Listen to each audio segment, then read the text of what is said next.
एक भिखारी था भिखू। उसकी उम्र हो चली थी। वह अकेला था, कोई परिवार या संबंधी नहीं था। बुढ़ापे की चिंता में रोज शाम को भीख के पैसे बचाकर एक पोटली में बांधकर उसे अपनी कोठरी में जमीन के अंदर एक गड्ढे में रख देता था। एक दिन मंदिर से साधुओं की एक टोली जा रही थी। बाबा, भगवान के नाम पर कुछ देते जाओ। अरे नादान, हम तो साधु हैं, हमसे मांगने पर तुझे क्या मिलेगा? अरे बड़ी गर्मी है, प्यास लगी है, यहाँ पानी कहाँ मिलेगा? बाबा, इस एरिया में 2 दिन से पानी नहीं आ रहा। म्युनिसिपालिटी ने पानी बंद कर रखा है। लो, आपको एतराज ना हो तो ये ले लो। यहाँ पानी नहीं आ रहा। अगर तुम्हारा पानी मैंने पी लिया तो सोच लो, फिर तुम प्यासे रह जाओगे। कोई बात नहीं बाबा, पानी पिलाना धर्म का काम होवे। आप पानी पी लो। पानी पीने के बाद भगवान तुम्हारा भला करे। बेटा, एक और चीज चाहिए, दोगे? हाँ हाँ बाबा, बोलो। एक 10 रुपया दे दो। सुनकर भिखू उसे एकटक देखने लगा। क्या हुआ, नहीं दे सकते? चलो कोई बात नहीं, ये लो बाबा। एक साधु ने 10 का नोट लेकर दूसरे साधु के हाथ में रखा। दूसरे ने तीसरे, तीसरे ने चौथे और चौथे ने 5वें के हाथ में वो नोट रखा और फिर उसे भिखू को वापस देकर चले गए। रुपए वापस दे दिए भाई, कुछ समझ नहीं आया। रात को भिखू उबासी लेते हुए सारे पैसे जमीन के अंदर गड्ढे में रखकर सो गया। सुबह जब भिखू ने अपनी लाठी लेकर पोटली में हाथ डाला तो उसमें से कुछ सिक्के निकले। रे, इन्हें रखना कैसे भूल गया? उसने गड्ढे में देखा। हैं? रात रात में इतना रुपया कैसे हो गया? नहीं नहीं, शायद कल रात को मैंने नींद में ध्यान से नहीं देखा होगा। अब तो काफी रुपए हो गए हैं। इन्हें यहाँ रखना ठीक नहीं। अगर चोरी हो गए तो? नहीं नहीं, मैं इन्हें सेठ जी के पास रखवा दूंगा। हाँ, यही ठीक रहेगा। राम राम सेठ जी। तू क्यों आया यहाँ? मुंशी जी, इससे पैसे लेकर भगाओ जल्दी से।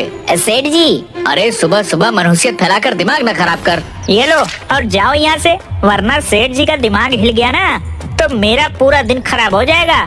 सेठ जी, मैं तो ये क्या है? ये मेरी खून पसीने की कमाई है। मैंने भीख मांग मांग के 1-1 रुपया बुढ़ापे के लिए जमा किया है।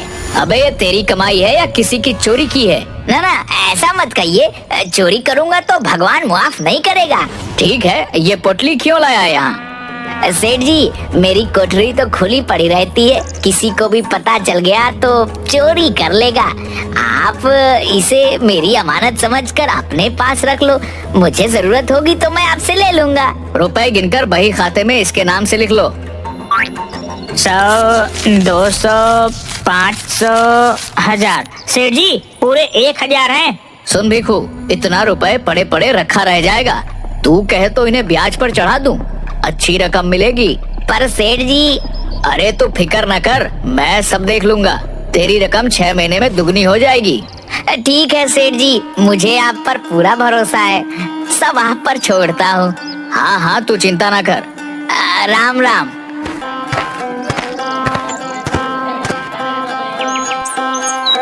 कुछ दिन बाद सेठ जी, ये रुपए अपने पास रख लो। सेठ ने मुंशी को इशारा किया। 100, 200, 500, 1000। सेठ जी, पूरे 1000 हैं। क्या रे, तू तो बड़ा लालची है। ब्याज के लालच में इतनी जल्दी 1000 रुपया फिर ले आया। कितना माल है तेरे पास? इतने ही हैं सेठ जी। चल ठीक है, इसे भी ब्याज पर चढ़ा देंगे। कुछ दिन बाद भिखू फिर रुपए लेकर आया। 100, 200, 500, 1000। सेठ जी, पूरे 1000 हैं। इसी तरह भिखू थोड़े थोड़े दिनों में सेठ के पास रुपए रखकर जाने लगा। सेठ जी, आज भी पूरे 1000 रुपए देकर गया है। ये इतना रुपया इस भिखारी के पास आ कहाँ से रहा है? पता नहीं। इतना रुपया तो इतनी जल्दी मैं भी नहीं बना पाता। कोई तो राज है मुंशी, पता लगा। इसकी कोई लॉटरी वॉटरी लगी है या कोई खजाना हाथ लगा है? मैं क्या जानूं सेठ जी। कुछ भी हो, इसका भेद पता लगा, नहीं तो मुझसे बुरा कोई नहीं होगा। मुंशी ने सिर लटका लिया। अगले दिन मुंशी सुबह से भीखू का पीछा करने लगा। भीखू अपनी लाठी और पोटली लेकर मंदिर के बाहर बैठ गया और मुंशी एक पेड़ के पीछे खड़ा होकर देखने लगा। सेठ को भी कोई और नहीं मिला, बिना बात के मुझे इस भिखारी के पीछे लगा दिया। पेड़ के पास बहुत मच्छर थे। अरे बाबा, इतने मोटे मोटे मच्छर हैं, इनको देखो या उस भिखारी को। एक मच्छर ने मुंशी को काट लिया। आई, काट लिया, मेरा खून पीता है, रुक तुझे बताता हूँ। मच्छर को मारने के चक्कर में वो पेड़ के बाहर आकर गिर गया।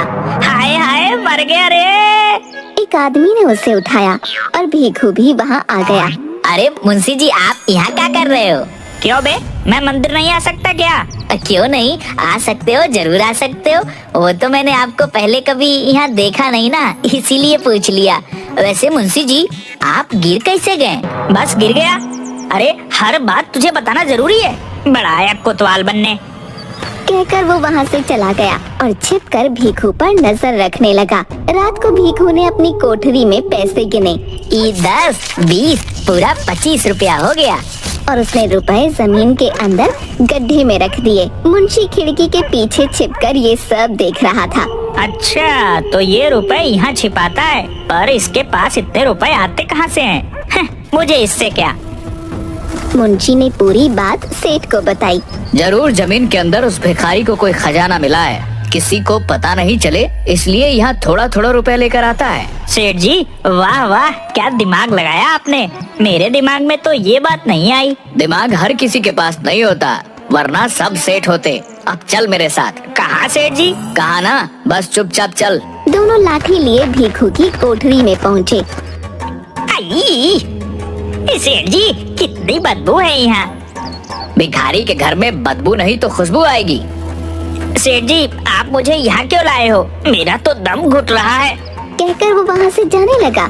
सेठ ने उसका हाथ पकड़ लिया। अबे जा कहाँ रहा है? जो काम करने आए पहले वो तो कर ले। कहकर उसने मुंशी के हाथ से रुमाल लेकर अपनी नाक पर रख लिया। मैं यहाँ खड़ा रह के ध्यान रखता हूँ, तू गड्ढे में जाकर देख कितना रुपया है। सेठ जी, मैं हाँ तू चल, अब जल्दी कर। मुंशी ने गड्ढे में रखी पोटली निकाल कर रुपए गिने। सेठ जी, इनमें तो सब मिलाकर बस 60 रुपया है। क्या बकवास कर रहा है, ध्यान से देख। मुंशी ने ध्यान से देखा।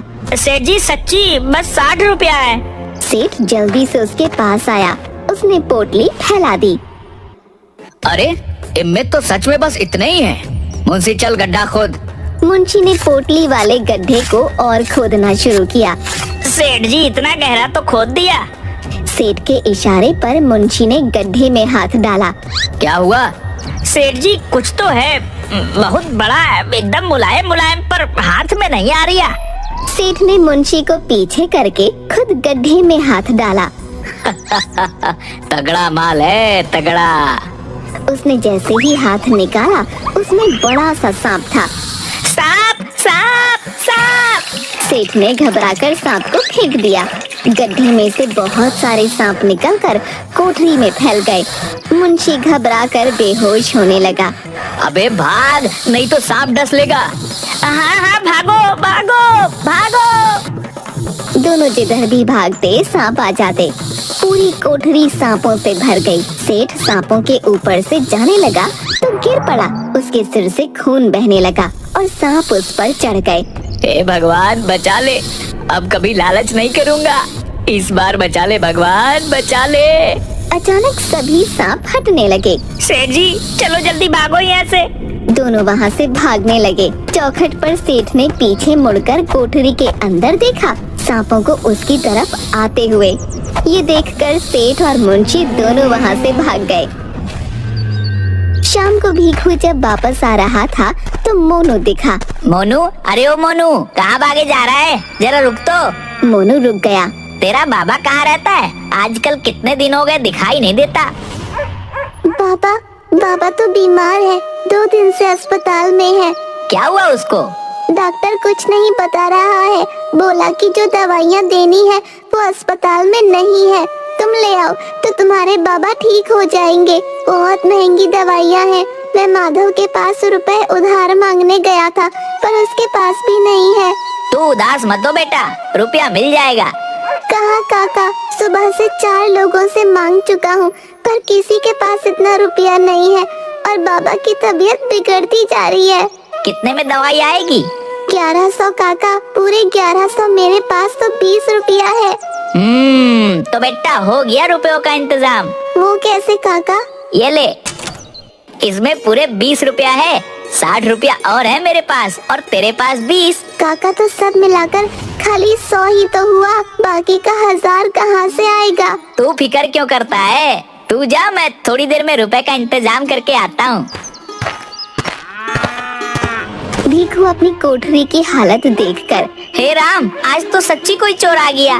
उसने गड्ढे के पास जाकर पोटली उठाई तो वो खाली पड़ी थी। उसने आसपास गिरे हुए रुपयों को उठाकर गिना। ये तो पूरे 60 है। हे राम, तेरा शुक्र है, चोर आया पर रुपया लेकर नहीं गया। भीखू ने गड्ढे में हाथ डाला। हैं? इतना गहरा गड्ढा खोदा और एक भी रुपया नहीं ले गया। ये कैसा आदमी था? भीखू सेठ के पास गया। राम राम सेठ जी। सेठ के सिर पर पट्टी बंधी हुई थी। उसे देखकर सेठ और मुंशी दोनों डर गए। तू क्यों आया है? देखिए ना सेठ जी, आज पता नहीं कौन चोर कोठरी में घुस गया था। मुंशी ने सेठ को देखा। शुक्र है कि मैं अपने रुपए आपके यहाँ रखवा गया था, वरना आज सब चोरी हो जाता। वो तो कोठरी में ज्यादा रुपया नहीं था तो कोई नुकसान नहीं हुआ। सेठ और मुंशी दोनों एक दूसरे को देखने लगे। मेरा दोस्त अस्पताल में है, उसकी दवाई के लिए रुपया चाहिए। आप मेरा 1000 रुपया दे दो, मुझे कोई ब्याज वाज नहीं लेना, बहुत जरूरी है सेठ जी। हाँ, क्यों नहीं भीखू, वो तेरा ही तो रुपया है। ऐसा कर, तू अपना सारा रुपया ले जा। भीखू ने हाँ में सिर हिलाया। मुंशी, जल्दी से इसका हिसाब कर। मुंशी रजिस्टर में हिसाब करते हुए, तेरा कुल रुपया 6000 हुआ और 500 ब्याज। 100 रुपया मेरी तरफ से रख लियो तो कुल रुपया 6600 हो गया। है पर मैंने तो 1000 रुपया ही दिया था, इतने सारे कैसे हो गए? अरे बावले, भूल गया क्या? पिछले 6 महीने से हर महीने 1000 रुपए देकर जा रहा है। ऐसे कोई भूलता है क्या? मैं सच्ची कह रहा हूँ सेठ जी, मैं तो खाली एक बार ही 1000 रुपए देकर गया था। अरे भाई, आज इतनी मुश्किल से जान बची है तो फिर क्यों आफत कड़ी कर रहा है? मुंशी, इसको हर महीने का हिसाब दिखा। ये देख भीखू, ये अप्रैल का, ये मई का, ये जून, जुलाई, अगस्त और ये सितंबर का, सब पर तेरा ही अंगूठा लगा है। हाँ, अंगूठा तो मेरा ही लगा है।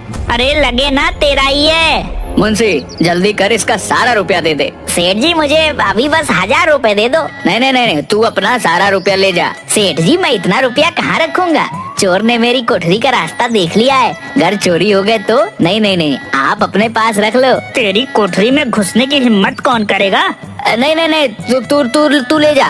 भीखू ने सेठ के पैर पकड़ लिए। सेठ जी, आप ही रख लो, यहाँ महफूज रहेंगे। जब जरूरत होगी मैं आपसे ले लूंगा। मेरे घर में चोरी हो गए तो। भीखू के पैर छूने पर सेठ को भीखू के रूप में सांप दिखाई दिया। सांप! भीखू ने उसके पैर छोड़ दिए। ये ले 1000 रुपया, जा यहाँ से। बाकी के रुपए की जब जरूरत हो ले जाना। भीखू हाँ में सिर हिलाकर चला गया। शुक्र है जान बची। मैंने तो सेठ को एक ही बार रुपया दिया था, हर महीने मेरे नाम से कौन रुपया देकर गया, और अंगूठा भी लगा गया। हे राम, तेरी महिमा तू ही जाने।